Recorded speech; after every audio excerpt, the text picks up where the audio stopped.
दिलवा के कहीं का फसाना, हमहु रहनी केहू के दीवाना। दिलवा के कहीं का फसाना, हमहु रहनी केहू के दीवाना। समझल ना बैरी जमाना, समझल ना बैरी जमाना, जिनकी बातें अझुराइल हो। कहवाई प्यार ले आइल हो, कहवाई प्यार ले आइल हो।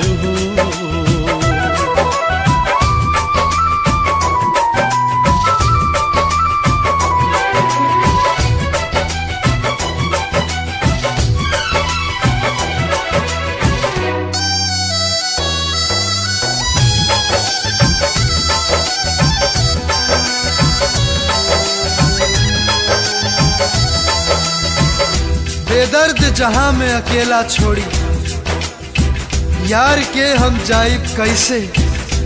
जिस्म के तब मिटा दे, बाकी रूह के अलगाइब कैसे। जिंदा रहल कठिन बा नइखे, मुअलो आसान हो।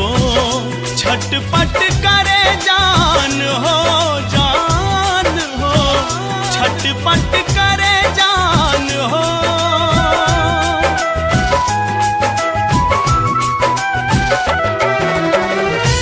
इश्क देखौलस हमके रंग हजार हो।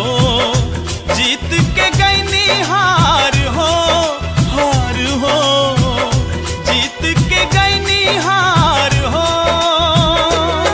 का सजा मोहब्बत में बा, का सजा मोहब्बत में बा, अब जाके हमरा बुझाइल हो। कहवाई प्यार ले आइल हो, कहवाई प्यार ले आइल हो।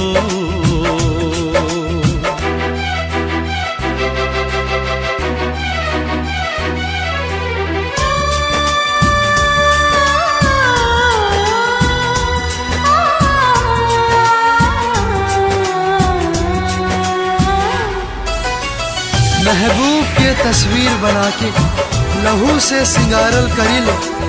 बस चारों पहर अपना जान के रो रो के निहारल करी ले।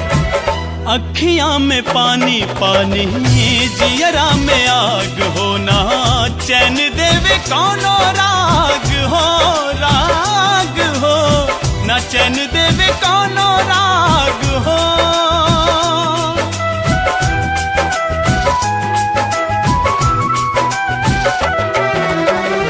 माहुरों से माहुर लागे यार के जुदाई हो।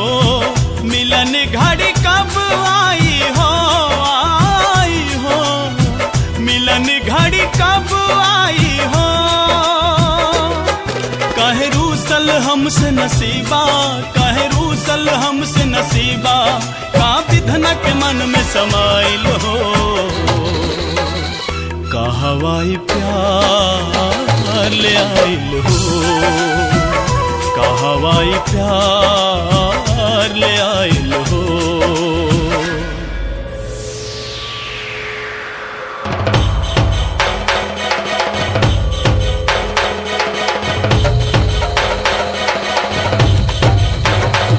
सर पीट पीट के लहू से धो देव पत्थर के दीवार हो।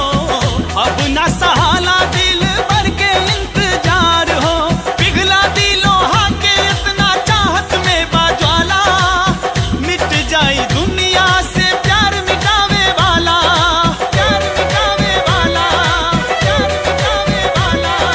घेर ले बाटे करिया बदरिया, चारों ओर अनार बा। मुश्किल भइल अब चांद के दीदार बा।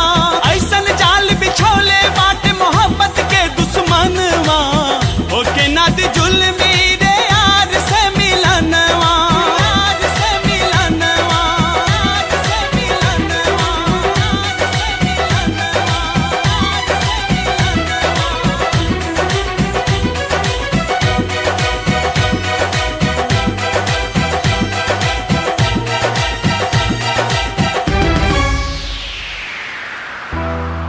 होखे ना दिजुल मेरे यार से मिलनवा।